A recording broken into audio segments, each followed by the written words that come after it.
Hello दोस्तों, ये है हमारा 30 डेज 30 प्राचीन मंदिर सीरीज के डे 22 का पार्ट 2। तो इस वीडियो में महाराज जी हमें मंदिर के प्रामुख्यता के बारे में बता रहे हैं। కృష్ణ దేవాలయం మన వైష్ణవులకు సంబంధించిన దేవాలయం. వైష్ణవ దేవాలయాలు ఎట్లుంటాయంటే వీళ్ళు 12 మంది ఆళ్వార్లు ఉంటారు. వీళ్ళకి పూజ అయిన తర్వాతనే దేవుడికి పూజ చేశారన్నమాట. వీళ్ళు 12 మంది ఆళ్వార్లు. ఆయన కృష్ణుడు. కృష్ణాష్టమి గురించి కూడా మనం కృష్ణాష్టమి జరుపుకుంటాం అన్నట్టుగా. బాలకృష్ణుడు. ఈమె గోదాదేవి అమ్మవారు, అంటే మహారాష్ట్రలో తమిళనాడు అటు సైడ్లో ఫేమస్ అయిన అమ్మవారు గోదాదేవి అమ్మవారు. ఆమెకి ధనుర్మాసం మొత్తం కట్ట పొంగల్ పెట్టి చేస్తారు కదా, ఆమె గోదాదేవి అమ్మ అనమాట. ఇవి రెండు ఉంటేనే వైష్ణవాలయాలు, అంటే శ్రీ వైష్ణవాలయాల లెక్క కిందకి వస్తుంది. ఆ కింద ఉన్నవి ఉత్సవ విగ్రహాలు. మీకు ఇందాక చెప్పినట్టుగానే వాహనం మీద వెళ్ళేవి మాత్రం ఆ 2 విగ్రహాలు వెళ్ళిపోతాయి. ఈ కింద ఉన్నది ఆయనకు సైన్యాధిపతి. ఇప్పుడు మనం ఏ పని చెయ్యాలనుకున్నా కానీ, ఒక లాయర్ దగ్గరికి వెళ్ళాలనుకున్న, ఒక దగ్గరికి వెళ్ళాలనుకున్న, ఆయన కింద పియ్యి అనేది ఎట్లా ఉంటాడో ఆ కింద ఉన్న ఆయన చక్కెరపల్లి మంది ఉంటాను సుదర్శన స్వామి.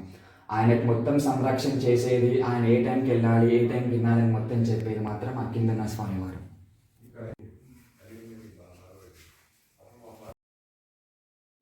అభయ ఆంజనేయ స్వామి.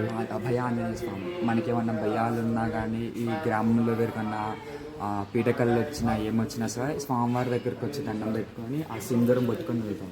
ఏ భయాలు ఉన్నా కానీ అంతా పోతుంది.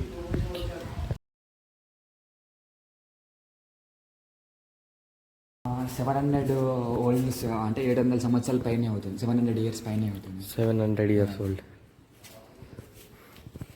చాలా పవర్ఫుల్ దేవాలయం.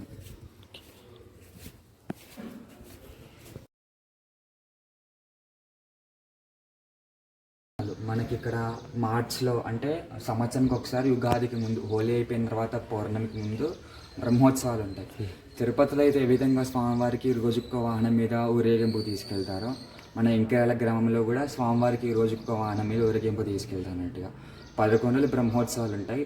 స్వామివారు పొద్దున సాయంత్రం కూడా గ్రామం అంతా సుభిక్షంగా ఉందా, ఎవరైనా ఏ బాధలున్నా కానీ ఏమున్నా కానీ తెలుసుకొని వస్తా అని చెప్పి స్వామివారి రోజుకి ఒక వాహనం మీద పొద్దున సాయంత్రం 2 పూటలు కూడా వాహనాల మీద బయటకు వెళ్తారు అన్నట్టుగా. तो आज के लिए इतना ही. Thanks for watching.